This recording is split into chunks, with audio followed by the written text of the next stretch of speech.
delighted to have you here at a public hearing of the Utahns for Ethical Government. As you know, this is about the petition drive that is going to ensue after this evening. And I have to say this hearing is being conducted by Utahns for Ethical Government on September 23rd, 2009, 7 p.m. in the Brimhall room of the Provo City Library, Provo, Utah County, Utah, and is being videotaped for delivery to the Lieutenant Governor's Office in compliance with state law. So we're conducting this meeting as they have directed us to do. We'll have two video cameras rolling, one there and one there, to take account of all these proceedings. The way we're going to do this is we'll have three speakers to start off with. We're going to hear from Carl Snow, and then we will hear from Janet Jensen, an attorney who has helped in the drafting of this proposed legislation. And then we'll hear from Craig Dennis, former publisher of the Daily Herald. So let me first just welcome you and thank you for spending an evening with us. We're really grateful that you're here. We hope that the purpose of this hearing is met in your eyes. We want to mainly clarify what this legislation would do and what it would not do, and answer your questions that you might have about it. And to do that, we're going to have one of my favorite people speak to us. Carl Snow has been a professor at Brigham Young University for many, many years in the public management area. He went to school at BYU, received a master's in Minnesota, and then went on for a PhD at the University of Southern California. And he's had a tremendous amount of experience in government work.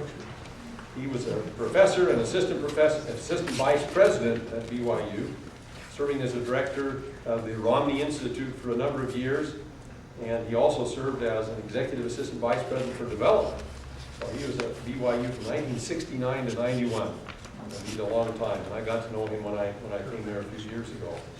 He also was a Utah State Senator, a Republican senator from 1972 to 1985. He's had a lot of experience in the Senate. He was a Senate Majority Leader during that time. He's helped with the constitutional revision. He has also headed the Utah Technology Finance Corporation. He knows a lot about business as well. And in the Republican Party, he was a delegate to the State Republican Convention for 32 years. So not many can say that. That's a long time.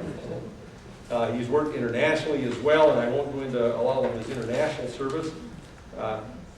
But he has received a number of awards, including what I thought was just amazing, one of 10 outstanding legislators in America in 1984. He and his wife Donna have exemplified, in my mind, what public service is. Tremendous examples to all of us.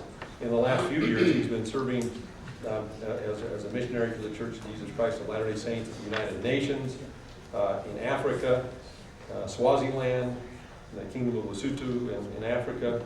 Has done amazing work. He continues to work hard, he and his wife both, and we're delighted to have Carl talk to us about the purposes of this legislation and why it should.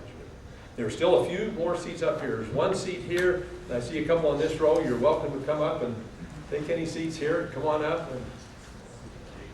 Okay.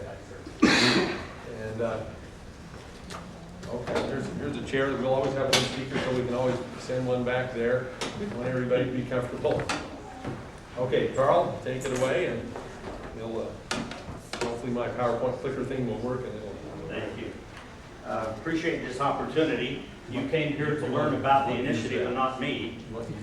And I'm grateful for this opportunity to explain to you what we believe is an important initiative that will appear on the ballot.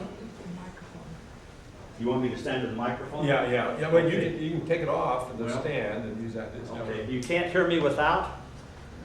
We're afraid it won't record. Oh, all right, thank you. I appreciate that. Thank you. Utahns for Ethical Government is an organization that was formed some time ago to look at the possibility of proposing to the legislature, and then if not the legislature, to the public, changes in the ethical laws that govern the conduct of our legislators. Now, we want to know why we need this. And as we go through this presentation, we want to make clear that our effort here is to look at the system, which we believe is very vague and inadequate for the job. We do not wish to focus in on any legislator or group of legislators, but rather the system that we believe has some problems. Now, this ballot issue that we propose will place us at the leaders of the 15 states in ethical standards, rather than at the back of the pack. And that's exactly where we are now. We have been waiting for some 20 years for ethical reform and measures that will deal with the problems that are confronted each session at the Utah State Legislature.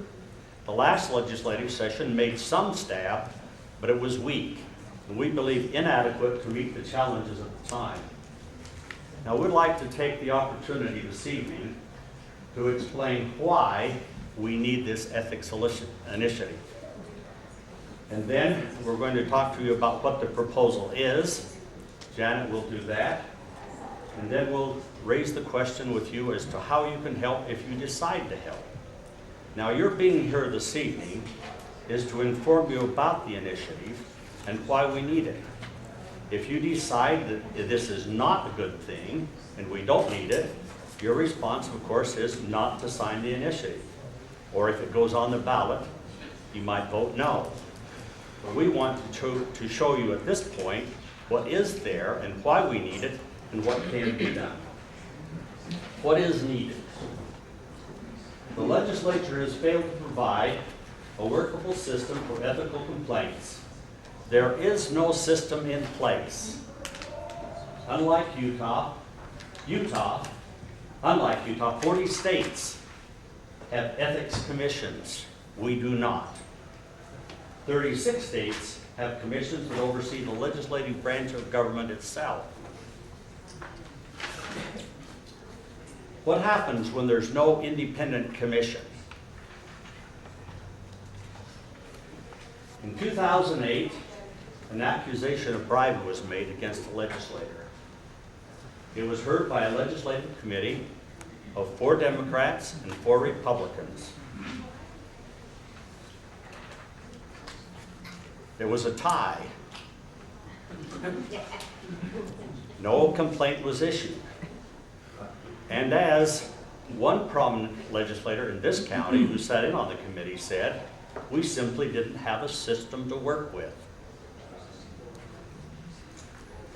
Now, we're here to suggest to you that the Utah State Legislature is literally controlled by money and campaign money that comes from special interests. 81% of all campaign donations come from special interests.